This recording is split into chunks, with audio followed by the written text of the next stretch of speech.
सभी को राधे राधे, हर हर महादेव। आज जो आप राधे राधे सभी को।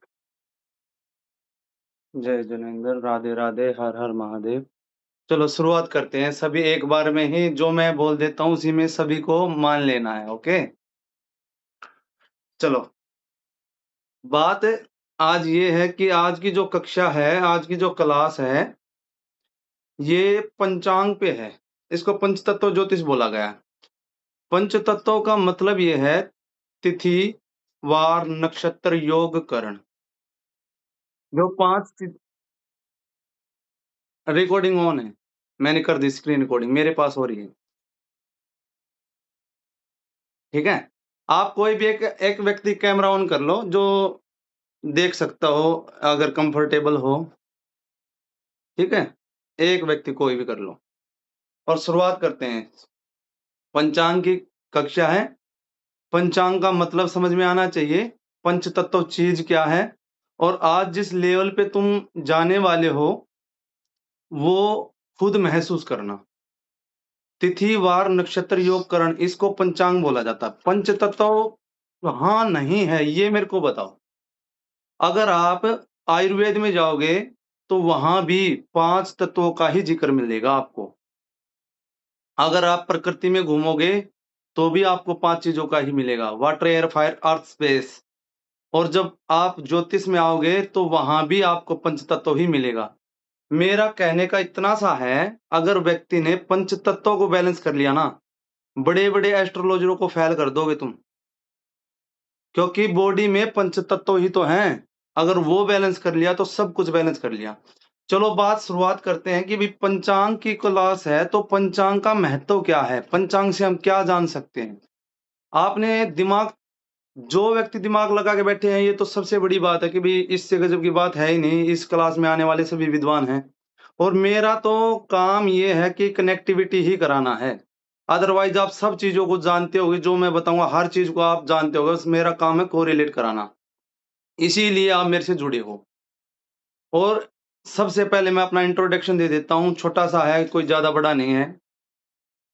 मैं सुशीला पुत्र श्री धन्वंतरी और एक विलेज में रहने वाला एक छोटा सा व्यक्ति हूँ, और जो कि ज्योतिष को पढ़ा नहीं, मैंने गुरुओं की शरण में रह के जिया है।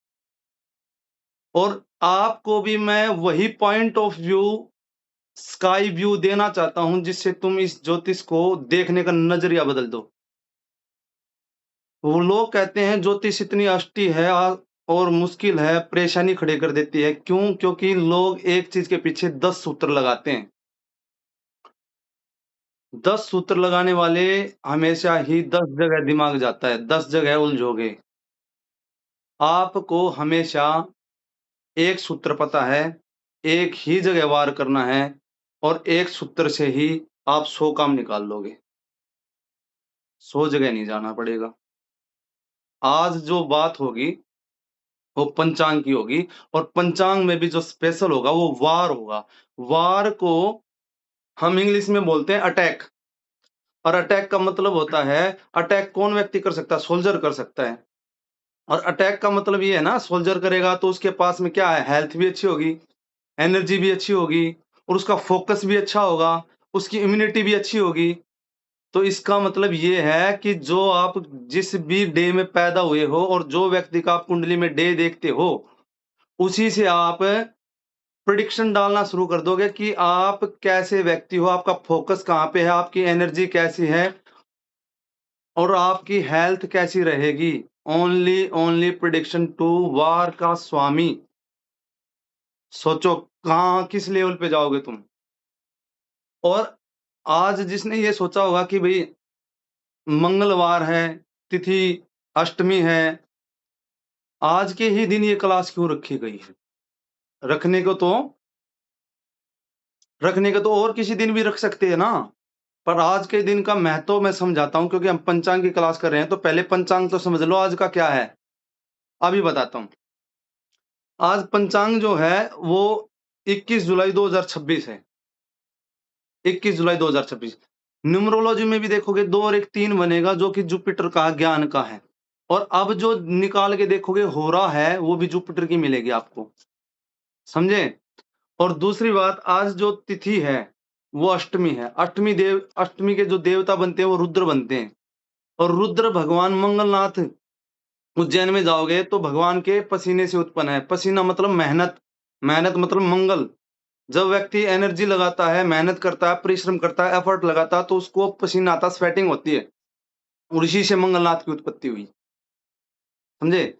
और उसके बाद क्या आता है कि हमारा मंगलवार, वार से एनर्जी, और चित्रा नक्षत्र, चित्रा नक्षत्र दिन में था। चित्रा नक्षत्र भी मंगल का ही है। समझे?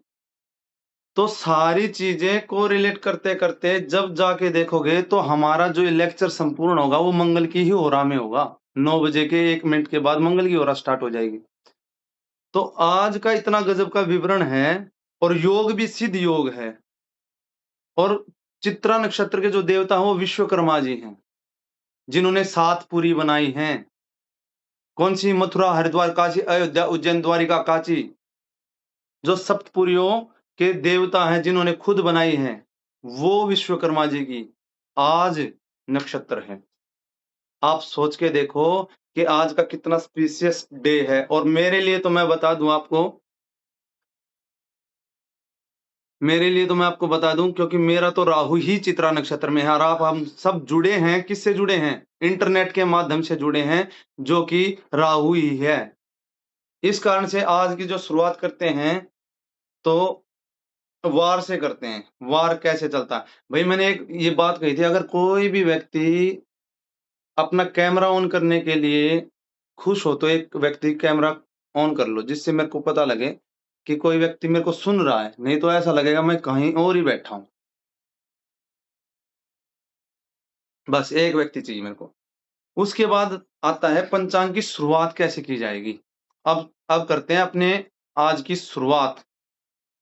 डे, डे का मैंने बता दिया। वार कैसे काम करता। अब म्यूट रखेंगे सभी अपने आप को।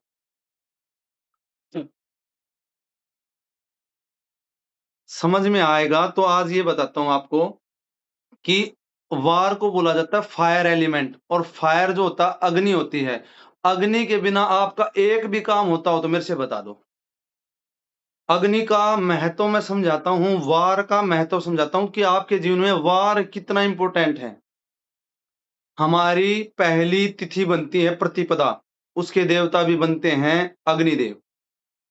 हमारा पहला वार बनता है सूर्य, उसके भी अग्निदेव, क्योंकि फायर एलिमेंट है सूर्य देवता के पास में भी। हमारा पहला नक्षत्र बनता है अश्विनी, उसके भी देवता जो है अश्विनी कुमार घोड़े, फायर, स्पीड। समझे? और फिर बात आती है, अगर हमारा भोग भी लगता है तो वो 3 जगह लगता है। ब्राह्मणों से मुखमा, ब्राह्मण के मुख में, जो कि वो भी अग्नि बोला जाता है। और जो देवी कृपा है, वो हम नवरात्रों में कन्या जी माते हैं, वो भी वैदिक में माता भगवती को फायर ही बोला गया है। ठीक है? और दूसरी बात ये है, इन सब चीजों से निकल के हम लास्ट में जाते हैं और अंत्येष्टि संस्कार होता है, उसमें भी फायर एलिमेंट ही होता है। हमारे 16 संस्कार होते हैं ना, गर्भाधान, पुनस्मन, सीमंतोनयन, जात कर्म, नामकरण, निष्क्रमण, अन्नप्राशन, चूड़ाक्रम, विद्यारंभ, कर्णवेदम, यज्ञोपवीतम, वेदारंभ, केशांतम, समावर्तम, विवाह, अंत्येष्टि।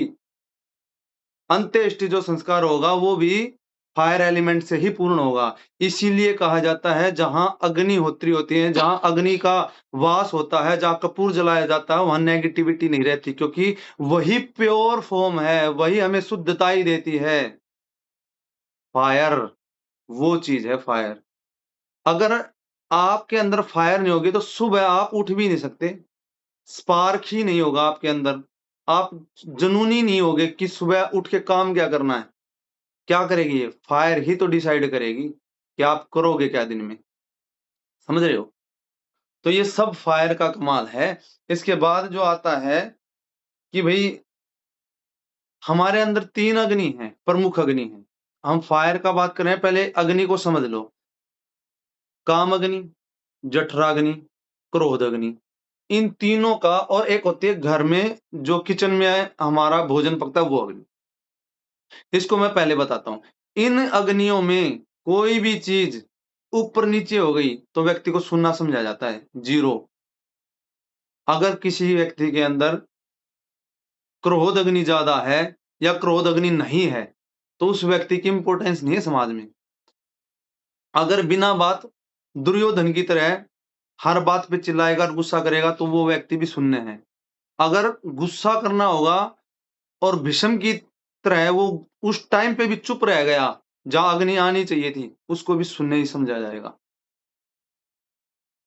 क्रोध अग्नि बता दिया। फिर आ गई काम अग्नि।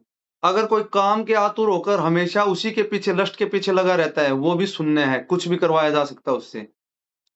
और दूसरा है हमारा काम अग्नि में, जैसे कि भूख बोलते हैं ना, तीसरा बोला गया है जठराग्नि। जठराग्नि में क्या है कि हमारा भोजन, अगर किसी को ज्यादा भूख लगती है तो भी वो शून्य है, और अगर किसी को कम भूख लगती है तो भी उसमें प्राणवायु नहीं रहेगी। यहां से कनेक्टिविटी हो रही है तो अपनी प्रतिक्रिया थोड़ी थोड़ी देते रहो, बोलना नहीं है मैसेज में। दूसरी बात, हमारा धर्म त्रिकोण होता है 159। 159 क्या है, कितना सोच रखा तुमने? जिसमें धर्म त्रिकोण बोलते हैं ना, फर्स्ट व्यक्ति जन्म जब लेता है, उसके अंदर स्पार्क जब डलता है, परमात्मा उसको धरती पे भेजता है तो उसको लगन क्रिएट करके देता है, फर्स्ट हाउस। समझ रहे हो? वो हमारी बॉडी आ गई।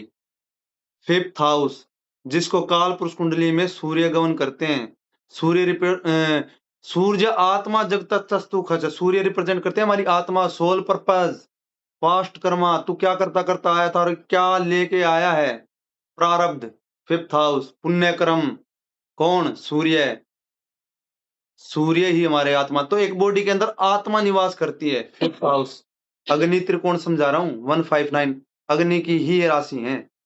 9 भाग्य स्थान में जाता है, जिसका देवता बनता है जुपिटर, बृहस्पति। बृहस्पति क्या है? भृगुनंदी नाड़ी में बृहस्पति को क्या बोला गया है? प्राणवायु। अगर जब तक व्यक्ति के अंदर प्राणवायु है तब तक ही वो व्यक्ति इस धरा पर, इस धरती पर जीवित माना जाएगा। ये है 159। और ये तो बहुत बहुत संक्षेप में है, इसको डिटेलिंग में समझ लिया तो रोंगटे खड़े होंगे। क्यों? क्योंकि 159 के ही इर्द गिर्द हम घूमते रहते हैं, क्योंकि इसी में ही हमारा धर्म छुपा है, इसी में हमारा भाग्य छुपा है, इसी के कारण हम बॉडी लेके आते हैं। अगर वार की बात हो रही है तो वार का स्वामी हमारा हेल्थ भी बता देगा, हमारा फोकस भी बता देगा, और हमारे अंदर क्या पोटेंशियल है वो भी बता देगा, हमारी ऊर्जाएं बता देगा। कैसे?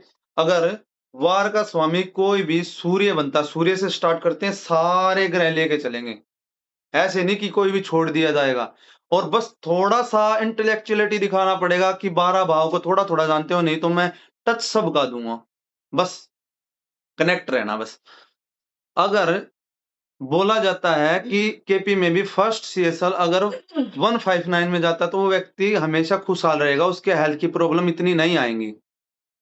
जब नक्षत्र नाड़ी आएगी और जो पंचांग का, पंच तत्वों का आ गया, तो वार से, जिस भी वार को आप पैदा हो, कोई भी किसी व्यक्ति को देख रहे हो, वो किसी भी वार को पैदा है, अगर वो व्यक्ति का वार का स्वामी 159 में अगर बैठता है और उसके ऊपर कोई भी पाप ग्रह की दृष्टि नहीं है और वो पीड़ित नहीं हुआ है, उस व्यक्ति का जीवन हमेशा बीमारियों से दूर रहेगा। पहली बात, पहला सूत्र लिख लेना। वार से प्रेडिक्शन दे दोगे, प्रेडिक्शन मैं डालूंगा, पहले थोड़ा सूत्र समझ लो। दूसरी बात, अगर वार का स्वामी 6, 8, 12 सबको पता त्रिक भाव होता है, और 6ठा भाव जो होता है रोग ऋण शत्रु का होता है। 8th हाउस जो होता है हमारा ऑपरेशन का, पेन पीड़ा दुख का है और हमारा सर्जरी वगैरह का है। 12वां भाव हमारे खर्च का है, व्यय का है और बैड प्लेजर का है और हॉस्पिटलाइज का है। हम किसकी बात कर रहे हैं? बीमारी की बात कर रहे हैं, तो हम हॉस्पिटलाइज खर्चे की जोड़ देंगे, ठीक है? तो अगर 6, 8, 12 में कोई भी वार का स्वामी जाएगा, उस व्यक्ति को वहीं की बीमारी आएँगी। छठे भाव में गया तो रोग ऋण शत्रु। इसको सबसे पहले प्रेडिक्शन ये देनी है कि आप बीमार व्यक्तियों के पास में नहीं जाओगे। ये वही व्यक्ति हैं जो बचपन में बीमार बच्चों के साथ बैठते ही खुद बीमार हो जाते थे। गली में बीमार कोई था, खेलना उसके साथ लग गया, ये खुद बीमार होके आ गया। कोई और बीमार था, उसका जूठा खा लिया, उसके साथ खा लिया, वो खुद बीमार होके आ गया। इन चीज़ों को समझना है, ना कि इनका और मतलब निकालना है, कि भी साथ में खाना खाने से ऐसे नहीं होता, वो नहीं। इन चीज़ों से उठो थोड़ा, हाँ, जो समझा रहा हूँ उनको पकड़ो बात। अष्टम भाव में गया, वो उड़ता तीर खुद लेने वाला व्यक्ति है। कहते हैं ना, फर्स्ट हाउस का स्वामी 8th में जाता है, क्या होता है? वो व्यक्ति के पास बीमारी खुद आती है। तो इसीलिए इन चीज़ों को समझना, वार का स्वामी 6, 8, 12 में कोई भी ग्रह हो, हर ग्रह की अलग-अलग बीमारी है, सबकी लिखा दूँगा। हर ग्रह की अलग-अलग बीमारी है, 2 सूत्र हो गए। तीसरा ये है, अगर कोई व्यक्ति बीमार होता है, तो उसको ये देखना है, वो अगली वाली क्लास से कनेक्ट हो जाएगा। तिथि वार तिथि रिप्रेजेंट करती है वाटर एलिमेंट को, और वार रिप्रेजेंट करता है अग्नि तत्व को। और अग्नि और पानी कभी भी आपस में मिलते नहीं है। इसका गहरा संबंध ये समझ लो, north direction represent of water element, south direction represent of fire element. इनका एंटी एलिमेंट भी एक दूसरे में चला जाता है, या तब भी व्यक्ति के जीवन में गड़बड़ी आनी शुरू हो जाती है। और जब गंडमूल की बात करते हैं, अश्विनी मघा मूला, ये केतु के नक्षत्र आते हैं जो कि फायर एलिमेंट में जाते हैं, और आश्लेषा ज्येष्ठा रेवती ये वाटर एलिमेंट में जाते हैं, उन राशियों में जाते हैं। और इनका पहला चरण जो अश्विनी मघा मूल है, केतु का पहला चरण फायर एलिमेंट ऐसे लगा है, और वाटर एलिमेंट में आश्लेषा ज्येष्ठा रेवती इसका चौथा चरण, वो पानी और आग से ऐसा मिला है। इसीलिए लोग ये कहते हैं, जो अच्छे विद्वान हैं, कि गंडमूल सबके खराब नहीं है, पर जिसका अश्विनी मघा मूल का पहला चरण है, वो व्यक्ति को सचेत रहना चाहिए। और आश्लेषा ज्येष्ठा रेवती का चौथा चरण हमेशा सचेत रहना चाहिए। ये बड़े खतरनाक हैं, इनकी शांति होनी चाहिए। और इसमें भी मंगल और शनिवार पड़ जाए तो फिर तो उसने सोने पे सुहागा कर दिया भाई, और बेड़ा गर्क कर दिया उसका योग का। इतने खतरनाक हो जाते, क्यों? क्योंकि इसके पक्ष यही है, वाटर और फायर। समझ गए ना? तो इसी प्रकार वार का स्वामी और तिथि का स्वामी एक बन जाएगा, तो व्यक्ति की दोनों चीजें गड़बड़ाई जाएंगी, हेल्थ भी और रिश्ते भी, दोनों चीजें गड़बड़ाई जाएंगी।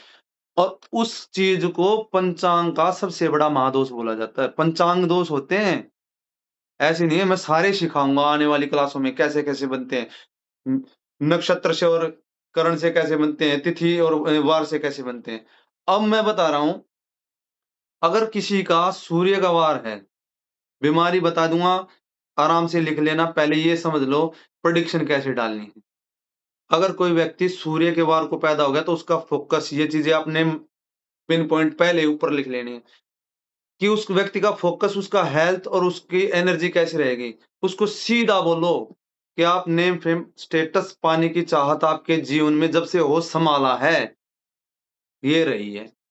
जैसे शब्द बोले है ना, वैसे बोल दोगे सामने वाला। और मेरे है ना, जितने भी इसमें जुड़े हैं, उनसे तो बहुत से तो लोग मेरे से वैसे कंसल्टेंसी ली है, उसके बाद ये जुड़े हैं। उनको पता है, और वो सारे एग्री इन चीज़ों से। मेरे पास, और मैंने पंचतत्व में उनको कोई अलग से प्रेडिक्शन नहीं दी, और वही मैं सिखा रहा हूँ अब। डिट्टो वर्ड बोल दोगे ना, सामने वाला मना नहीं कर सकता।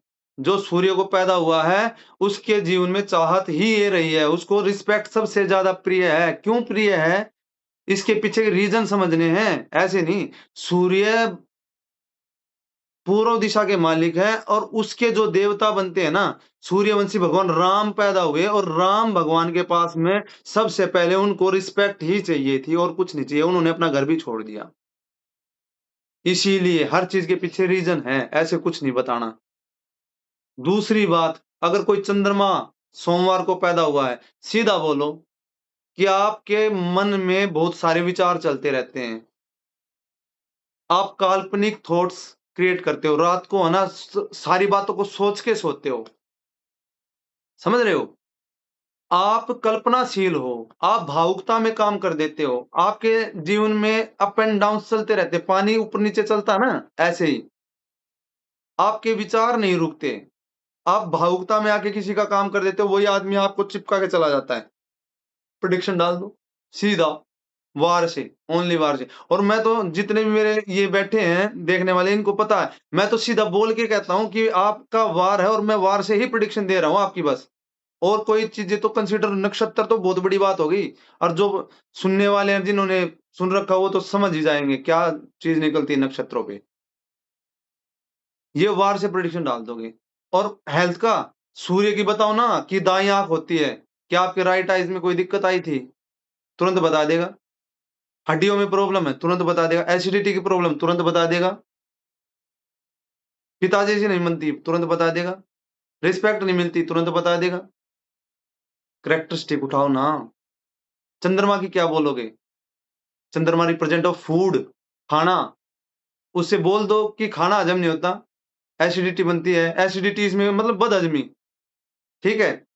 चंद्रमा क्या है? इमोशंस, बैलेंस, पानी कम पीते हो या ज़्यादा पीते हो, जिससे तुम्हारे थॉट्स ऊपर-नीचे रहते हैं। कब? जब 6, 8, 12 में बैठा होगा तब। ऐसे नहीं 159 में बैठा होगा। वार बता रखी है मेरे को, तो बस यही बताना है, दिमाग लगाना है। मंगलवार को अगर कोई व्यक्ति पैदा हो गया, सीधा बोल दो आप, है ना, पूरा दिन कुछ काम नहीं करते, पर है ना, जब काम करने के लिए चलोगे, 5-7 काम इकट्ठे करोगे। सामने वाला हाँ भरेगा। आपके जीवन में बहुत सारे क्विक डिसीजन लेते हो, जल्दबाजी में फैसले लेते हो, जिसके कारण आपको सोचने की शक्ति नहीं मिलती और बाद में पछताते हो। क्यों? मंगल मेष राशि, initial startup, fast movement, Ketu के नक्षत्र आते हैं, अश्विनी, हर्डल तो आएगी भैया। और टॉप पे जाने की सोचते यही है। क्यों? जल्दबाजी में फैसला लेगा जो, वही तो टॉप पे जाएगा। समझे? मंगल वाले का रोग क्या बता दोगे? कि आपके मंगल को बोला जाता है दाँत, मंगल को गुस्सा बोला जाता है, मंगल को एनर्जी बोला जाता है, मंगल को स्पार्क बोला जाता है, मंगल को फाइट बोला जाता है। क्या है ये? अगर मंगल है 6, 8, 12 में गया, सीधा बोल दो दाँत में दिक्कत है, क्योंकि मंगल जब गुस्सा आता है क्या चबाते हो? दाँतों को पीसते हो। पीसते हो ना? मंगल की 2 राशि हैं, मज़ाक इस चीज़ को मत लेना। मंगल की 2 राशि है, 1 और 8 कहाँ-कहाँ जाती हैं, अगर पूरी बॉडी में डिवाइड करोगे तो। तीखा खाओगे तो दिक्कत आएगी जी, सीधा बोलो। बाहर का तला हुआ खाओगे, स्पाइसी खाओगे, दिक्कत आएगी। कहाँ आएगी? 1 राशि, 1 नंबर राशि, पूरा ले लो, खा जीभ में फाले, मुँह में हमेशा छाले रहेंगे, गला सूजा, एएनटी में दिक्कत आएगी। 8 नंबर राशि जेनिटल पार्ट में जाती है, वहाँ दिक्कत आ जाएगी। क्या गलत बता दिया तुमने? सामने वाला एग्री करेगा? समझ रहे हो? तो इसीलिए अच्छा, मंगल क्या है? हमारी लाल बॉडी, मतलब उसके अंदर अग्नि रहना, बिना बात चिड़चिड़ा। और एक बात ये बोल दो प्रेडिक्शन में कि भई मंगलवार को जो व्यक्ति पैदा है, आपको ऐसी बातों पे गुस्सा आ जाता है जो गुस्से की है ही नहीं, और आप उन बातों पे भी चुप रह जाते हो जिस पे गुस्सा आना होता है। क्यों? मंगल डिसबैलेंस, तभी तो तुम्हारे पास आया वो, नहीं तो तुम्हारे पास क्या करने आता वो? ये प्रेडिक्शन नहीं दोगे फिर कहाँ छुपा के बैठोगे इनको? देना स्टार्ट करो, मन को खोलो, दिल को खोलो, सामने वाला खुद कन्फर्म करेगा। एक टाइम, और ये जो है, ये तो एक प्रकार से सींची हुई प्रेडिक्शन है। मतलब जिनको सींच-सींच के तपा रखा है, ये फैली नहीं होती। बुध का कोई वार का पैदा है, सीधा बोलो। आप कैलकुलेशन के माहिर हैं, आपको फिजिकल वर्क नहीं करना, आप बैठ के काम करो, माइंड का काम करो, कैलकुलेशन का काम करो, बुद्धि का काम करो, तर्क का काम करो, क्वेश्चन आंसर का काम करो, कम्युनिकेशन का काम करो। क्या है? बुध के कैरेक्टरिस्टिक बता रहा हूँ और कुछ नहीं। मैं तुमको यहाँ कंटेंट हैवी देने के लिए नहीं बैठा, तुम्हारे ऊपर भार डाल दूँ, तुम्हारे ऊपर बोझा डाल दूँ, फिर उस बस्ते को लेके घूमते रहो। मैं तो हल्का करने के लिए बैठा हूँ तुम्हें। सब इतने हल्के हो जाओ, चीज़ों को समझ के, ना कि पढ़ के उसका सिर पे बस्ता बोला जाता है विद्या का कोई भार नहीं होता। क्यों? क्योंकि जिसने उसको समझ लिया ना, वो फिर है ना हर जगह से अपनी रेमेडी अपने आप बनाएगा। पंचांग का महत्व ये है, जो पंचांग करता है वो भी इंसान है, कोई भगवान नहीं है। पंचांग को सीख लिया, समझ लिया तो बुद्धि से तुम अपने आप मुहूर्त बनाओगे, कौन से नक्षत्र में, कौन से योग में, कौन से करण में, कौन सी तिथि में, कौन से वार में क्या चीज़ आपको फलित भूत होगी, आपको फ्रूटफुल काम करेगी।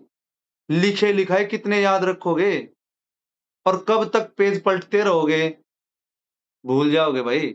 इसीलिए बोझ लगेगी ये विद्या।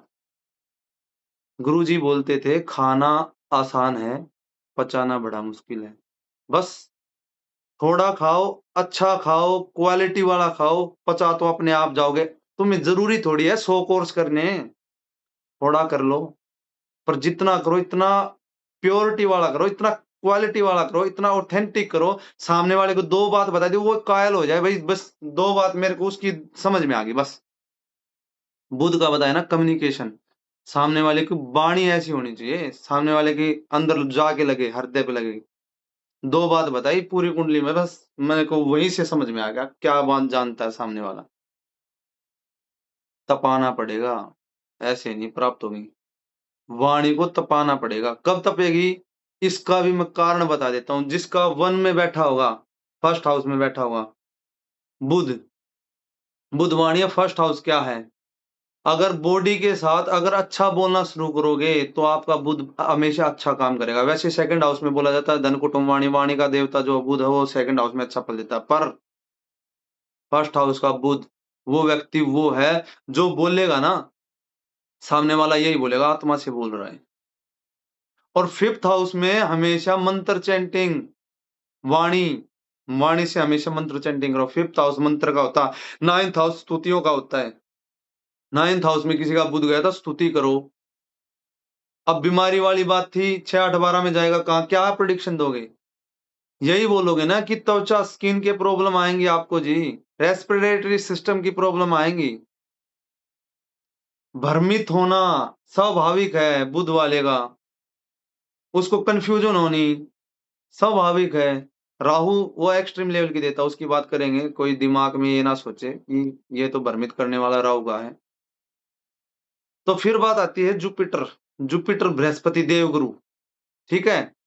देवगुरु क्या है? 10th लॉर्ड भी बता देंगे, बेशक मैसेज मत करो, सब मैं कनेक्ट करा दूँगा, चिंता ना करो।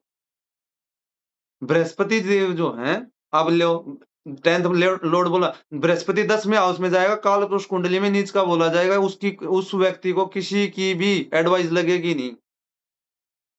वो बात मैं नहीं सिखा रहा, जो मैं सिखा रहा हूँ उसको पकड़ लो, अपने चार्टों को बंद करके बैठ जाओ, क्योंकि वही कुएँ में घूमते रहोगे तो कुछ नहीं समझ में आएगा।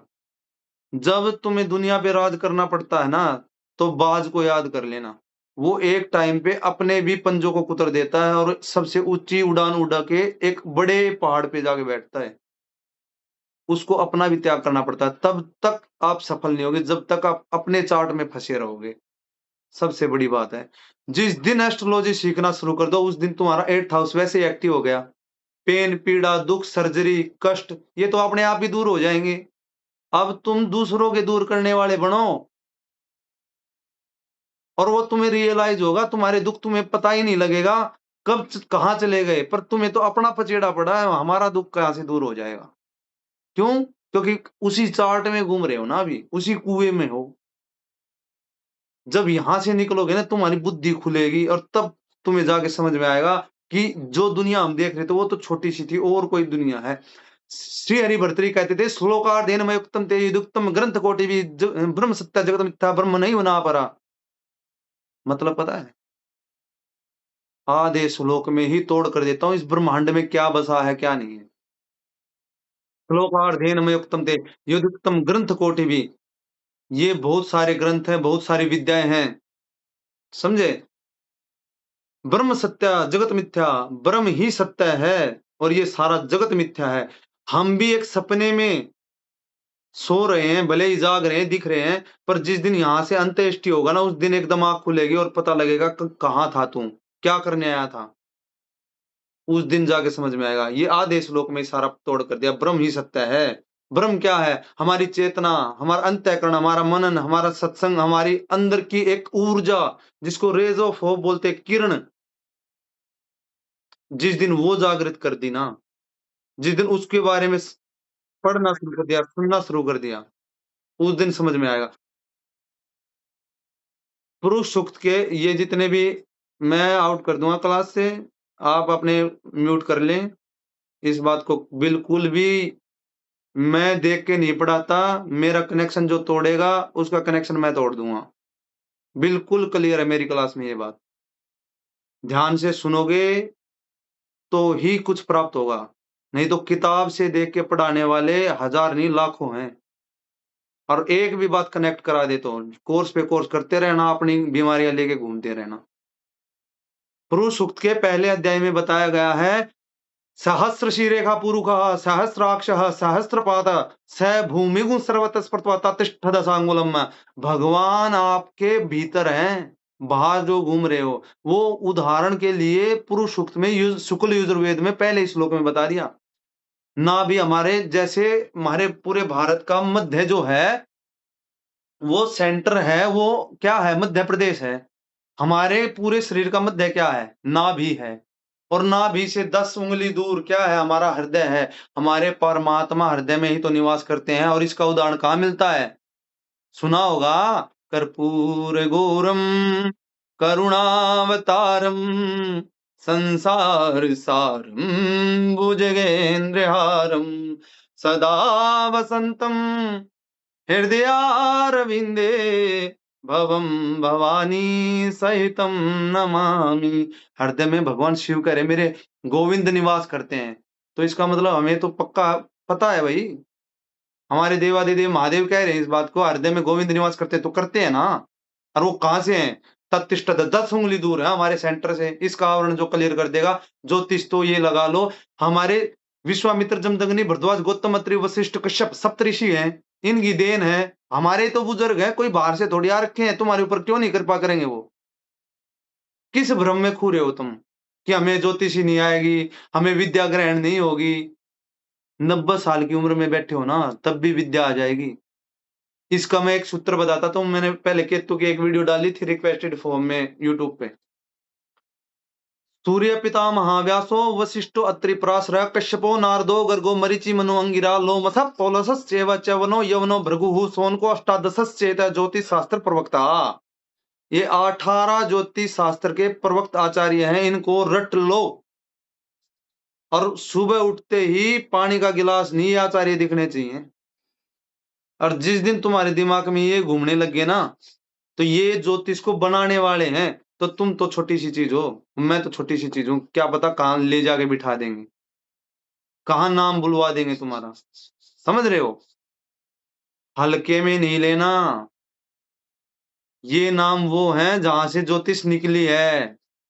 सबसे पहले नाम सूर्य का है। और आप मेरे लोगों में देखते हो तो पेड़ के पीछे से किरण जो आ रही है वो सूर्य देवता की है। और मेरा जो ये दिख रहा ना ऊपर स्वास्तिक ग्रीन, ये भले ही आपको उल्टा दिख रहा है क्योंकि फ्रंट कैमरे से ले रहा हूं मैं इसका, पर ये ग्रीन कलर का स्वास्तिक ईस्ट डायरेक्शन में ही लगता है, जिससे लोगों से कनेक्शन होता है। आप मेरे से जुड़े कैसे हो? इंटरनेट से ही तो जुड़े हो। कहां तुम, कहां मैं?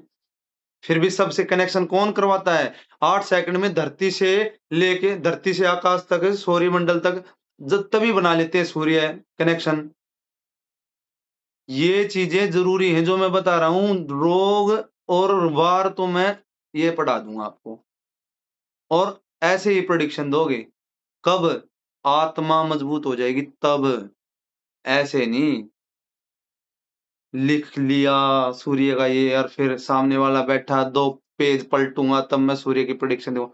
दे ली, फिर तो दे ली भाई। समझना है। और वो चीजें आती कहां से, उनके ऊपर फोकस करना है। सूर्य देवता कृपा करेंगे तो और तो अपने आप कर देंगे, क्योंकि सूर्य ग्रहों का राजा है। और राजा जिस पे कृपा करता है उसको कहीं ना कहीं टेंडर दिला ही देगा। सरकारी मेडिकल का ना मिला, नाले का ही मिल जाए, मिलत का चिंता नहीं करनी।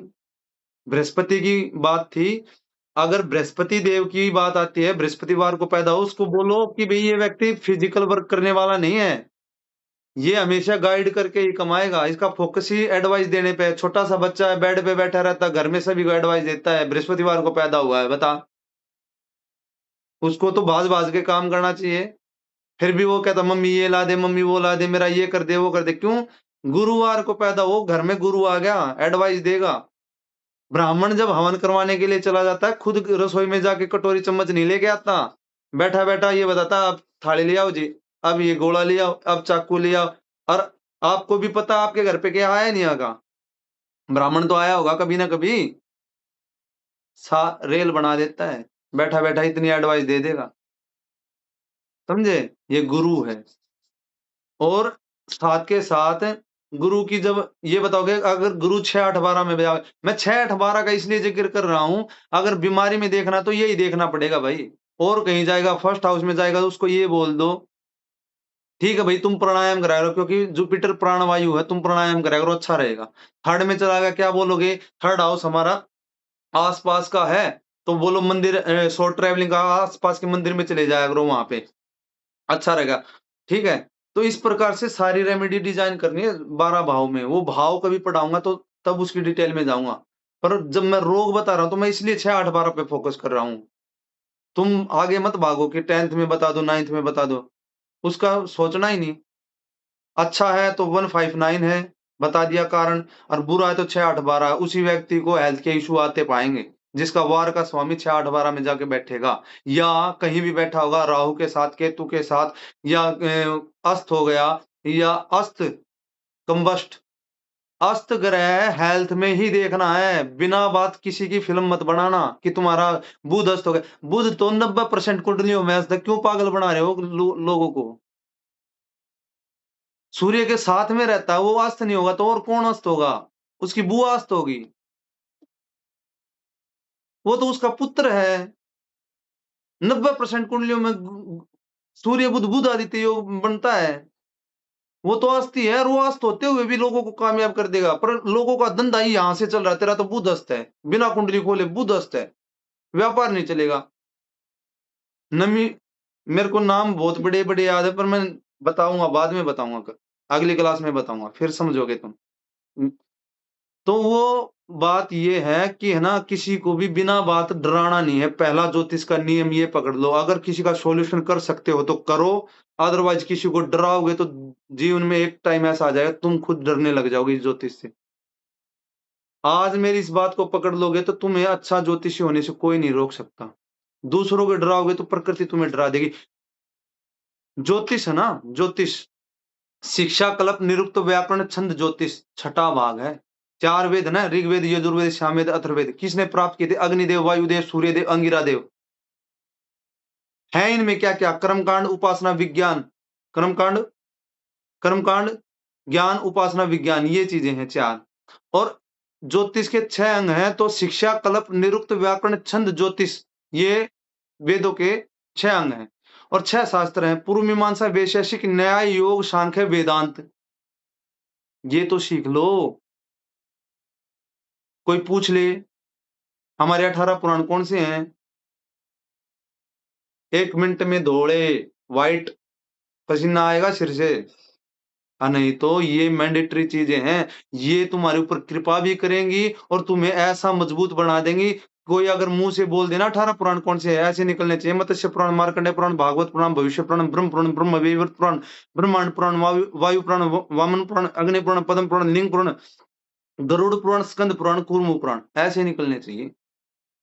क्योंकि इनकी कृपा जब आ जाएगी ना, तब मस्त हो जाओगे, कोई चिंता ही नहीं कहां से देखना क्या नहीं, क्योंकि गुरु स्टेबिलिटी देता है, विस्तार बना देता है लोगों का।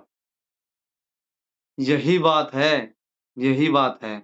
जुपिटर का मैंने बताया, तो इसकी बीमारी क्या आती है, फैटी लीवर है, मोटापा है, सीधा सीधा बताओ, पीलिया है, टाइफाइड, बच्चा है 12 साल तक ही, यदि बड़े आदमी का तो कभी कभी होया करे, और वो अलग से ही पता लग जाएगा जुपिटर उसका कैसा है, तब जाके होता है।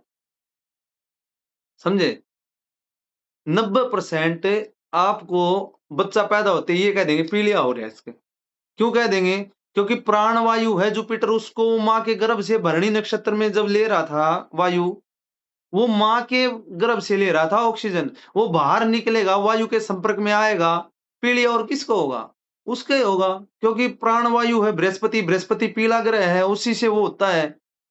और वो नॉर्मल चीज है, 2 दिन में 3 दिन में ठीक भी हो जाना, और उसी से पैसा कमा रहे हैं लोग। समझो, कहाँ बुद्धि है, क्या करने लग रहे हैं। सब लोगों को पता है, बस मैं कनेक्ट करा रहा हूँ और मैं बड़ा धन्य हूँ, ऐसी-ऐसी महान हस्तियाँ इस क्लास को लेके सुन रही हैं और मैं उसके सामने कुछ भी नहीं हूँ, फिर भी वो मेरे को सुन रहे हैं, तो मैं उनका धन्यवाद करता हूँ। दूसरी बात, थोड़ी-थोड़ी प्रतिक्रिया देते रहोगे तो अच्छा रहेगा। दूसरी बात ये है कि बृहस्पति के बाद शुक्र आता है। शुक्र क्या है? शुक्र वो ग्रह है, उसका फ़ोकस कहाँ रहेगा कि भई इंटीरियर पे रहेगा, फैशन पे रहेगा, सुंदरता पे रहेगा। अलग से कुछ नहीं बता रहा, शुक्र की ही मैं ट्रेड्स बता रहा हूँ। उस व्यक्ति का फ़ोकस वहीं रहेगा। अगर शुक्र 4th हाउस में गए तो उसको शुक्र पैसा है या मतलब गाड़ी-घोड़ा, मकान है, वो लग्ज़रीज़ चाहिए, इंटीरियर वाला चाहिए। 10th हाउस में चला गया, उसके जॉब लग्ज़री चाहिए उसने। अब तुम खुद डिज़ाइन करो, मैं इन्हें बताऊँगा तो 2 दिन निकल जाएँगे। उससे बीमारी पकड़ लो, अगर शुक्र 6, 8, 12 में जाता है, तो उसको लेडीज़ हो तो लेडीज़ प्रॉब्लम, जेंट्स हो तो रस, रक्त, मांस, मेद, अस्थि, मज्जा, शुक्र 7 धातुएँ होती हैं, 7 चक्कर होते हैं, मूलाधार, स्वादिष्ठान, मणिपुर, अनाहत, विशुद्ध, अज्ञात, सहस्त्र चक्कर। कहाँ? इन्हीं में गड़बड़ मिलेगी। समझे? कहीं न कहीं कोई न कोई अंश में दिक्कत आ जाएगी उसको। जो वाटर एलिमेंट की नॉर्थर्न साइड की डायरेक्शन आती है और जल तत्व का एक ग्रह चंद्रमा, जल तत्व का ही शुक्र है। और वो एनएनडब्ल्यू जो वास्तु में बोलते हैं, वो सेक्स एंड अट्रैक्शन की बोलते हैं। अट्रैक्शन किसके होता है? जिसकी चमक, आभा, कांति, सौंदर्यता अच्छा दिखता है, सुंदर दिखता है, उसी के पास तो अट्रैक्शन होगा। समझ रहे हो? तो जल से ही हैं। शुक्र गड़बड़ा गया, पहले क्या होगा? अट्रैक्शन चला जाएगा। उसकी तरफ देखने का मन भी नहीं करेगा। काम शक्ति तो बहुत बड़ी बात है। ठीक है? फिर बात आती है शनि की। मैंने बता दिया, उसका फ़ोकस कहाँ रहेगा, उसकी बीमारी कहाँ रहेगी।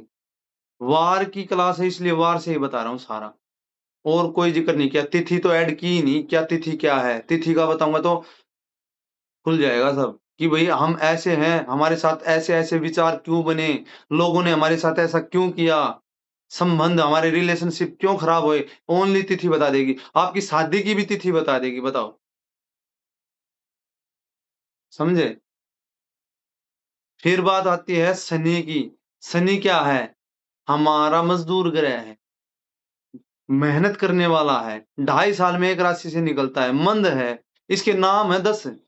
कोंगणस्थ पिंगलो बभ्रुः कृष्णोरोदन्तको यमः शौरि शनिश्चरमन्दः पीपलादेन संस्तुतः एतानि 10 नामानि प्रातरुत्थाय पठेत् शनिश्चर कृता पीडा न कदाचित् भविष्यति। यो देना ही देना है। अगर कोई शनिवार को पैदा है, ये देना है, क्योंकि उसका आलस्य टूटता नहीं, उसका चिड़चिड़ापन खत्म नहीं होता, उसको कोई समझ नहीं सकता कि ये व्यक्ति कब क्या करेगा।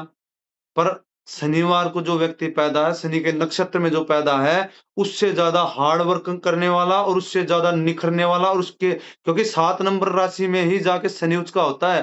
परफेक्शनिस्ट व्यक्ति है, वो एक चीज़ ऐसी बता देगा, आपकी जड़ें हिला देगा। एक चीज़ ऐसी निकाल के बता देगा। ये शनि की ताकत है। क्यों? क्योंकि शनि को है ना, एक टाँग टूटी हो, एक टाँग पे इतना गज़ब का काम कर देता है। रावण ने तोड़ी थी।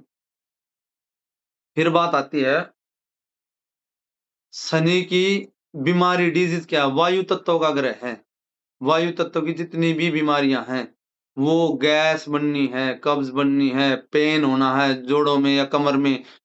और गज़ब की बात बताऊँ, शनिवार का व्यक्ति जन्म लिया हुआ है और वो व्यक्ति बीमार है, तो उसको सीधी बात बोल दो, तुम सीधे कमर करके नहीं बैठते हो। हमारी जो रीढ़ की हड्डी है वो शनि है। अगर वो व्यक्ति कमर सीधी करके डॉक्टर के पास दवाई लेने जाता, आज तक का रिकॉर्ड बता दो, कोई भी व्यक्ति डॉक्टर के पास में गया और ऐसे करके उसने मांगी हो, डॉक्टर साहब मैं बीमार हूँ, मेरे को दवाई दे दो, ऐसा मरा रहेगा, नीचे गर्दन कर लेगा, क्योंकि उसने अपने शनि को तो वैसे ही खराब कर लिया और फिर वो दवाई मांग रहा है, कैसे लग जाएगी? डॉक्टर तो झोला बांध देगा और तुम्हारे पैसे ले लेगा, मजदूरी ले लेगा तुम्हारी सारी जितनी कमाई। और फिर अगर 6, 8, 12 में जाता है तो यही आएँगी समस्याएँ। चिड़चिड़ापन, दूसरों को बात ना बताना, अपने आप में खोया रहना, समझे? फ़ोकस पाएगा, अगर अच्छा शनि बैठा तो वो व्यक्ति 50-100 लोगों को अपने नीचे काम कराता मिल जाएगा। 10th हाउस का शनि यही तो बताता है। और बहुत से प्राय ज्योतिषी क्या कहते हैं, सूर्य 10th हाउस में सरकारी जॉब दे देगा। इसका रीज़न समझ लो ना, दोपहर का पूर्व दिशा से सूर्योदय होता है, फर्स्ट हाउस में जब सूर्य आता है, तो वो सुबह का टाइम मिलेगा उस व्यक्ति का, जन्म का ही। बिना कुंडली देखे सूर्योदय का टाइम है, तो पता लग जाएगा सूर्य कहाँ बैठा मिलेगा इसकी कुंडली में। अगर कोई 10th हाउस में सूर्य है, तो उसका दोपहर का जन्म है। क्यों? दोपहर में सूर्य बड़ा पीक पे होता है और उसकी किरणें हमारी धरती पे बहुत प्रफुल्लित होती हैं। इसीलिए सूर्य बली है, तो 10th हाउस कर्म का है, गवर्नमेंट जॉब का बोल दिया।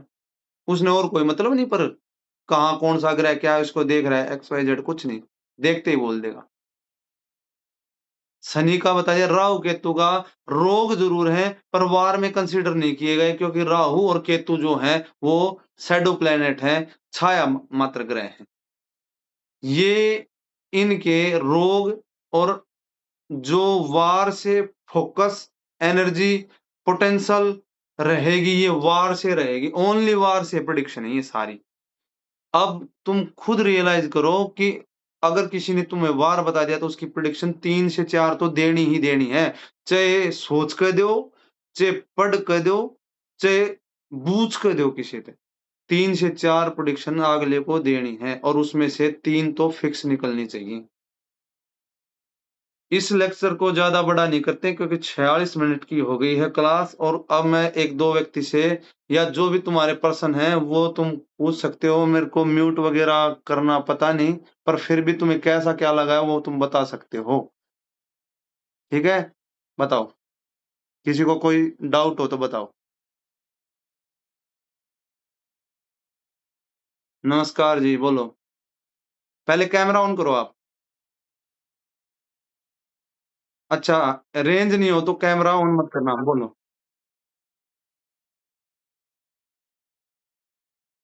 हाँ, हाँ, बोलो, बोलो जल्दी। बोलो, बोलो, जल्दी बोलो।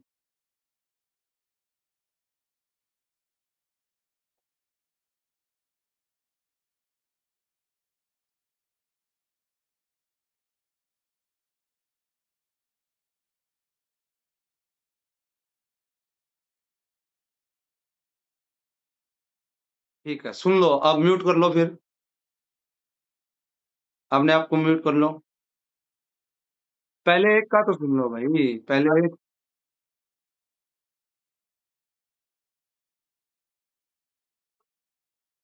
मेरे भाई सुनो, पहले म्यूट करो आप। अपने आप को म्यूट करो रितु जी। पहली बात, हम कुंडली पे गए ही नहीं, कुंडली देखनी ही नहीं थी। दूसरी बात, मैंने 6, 8, 12 से ही सिखाया है, लगन को बीच में मत घुसेड़ो। तीसरी बात, अगर पूछ भी रहे हो तो लगन बली माना जाता है, 6, 8, 12 में भी लगन अगर चला जाता है, तो उसको दोष कम लगता है, पर ऐसा नहीं कह सकते नहीं लगेगा। अगर लगन का स्वामी 8th में जाएगा, पता है वो व्यक्ति वो है जो खुद खुद बीमारी के पास उड़ के गया है। 6 में गया है, तो अगर फर्स्ट हाउस बॉडी है, तो 6th हाउस क्या है, रोग के पास में खुद गया, उसने खुद अपनी बॉडी में रोग को बुलाया है, क्यों नहीं दोष लगेगा? आँखें नहीं मीचनी, कबूतर अगर आँखें मीच लेगा तो बिल्ली से बच नहीं सकता। बहाने मत टो कि किस चीज़ से क्या बचना है, परिहार मत टो। बहुत से लोग ये कहेंगे मंगली ऐसे कट जाएगा, वैसे कट, अरे मंगली हो गया तो हो गया, उसका दोष आएगा, और वो व्यक्ति है ना आँख मीच के अपने आप को घात पहुँचाता है। इस बात को क्लियर कर लो।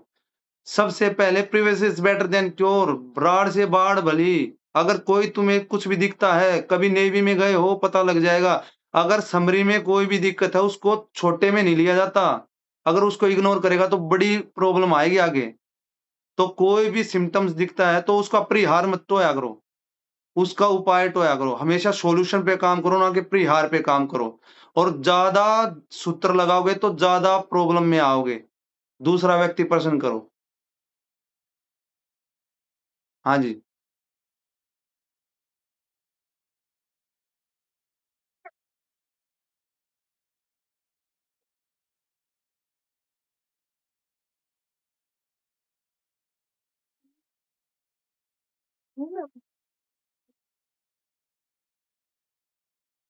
शनि से थोड़ी होगा फैटी लिवर।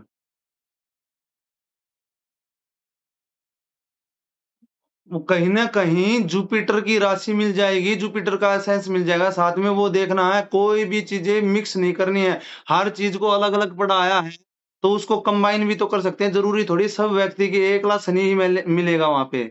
अच्छे से एनालाइज़ करना, इन चीज़ों को लिख के ध्यान में रखना। और पहले बता देता हूँ, अपना क्वेश्चन जो भी हो उसको लिख के रखो और जल्दी से जल्दी पुट अप किया करो। क्योंकि तुम्हारा मूड खराब हो गया तो फिर क्या करोगे? तुमसे कोई क्वेश्चन कर ले और उसका तुम सोचने लग जाओ, करोगे तो फिर कैसे एस्ट्रोलॉजर बनोगे? बातें बुरी भले ही लग सकती हैं, पर है ना, हमेशा इन चीज़ों का फ़ोकस करोगे। मैंने एक बात बताई ना, 18 ज्योतिष आचार्य, पढ़ना शुरू कर दो। तुम्हारी वाणी में दम होना चाहिए, पता लगना चाहिए सामने वाले को कोई बात कर रहा है।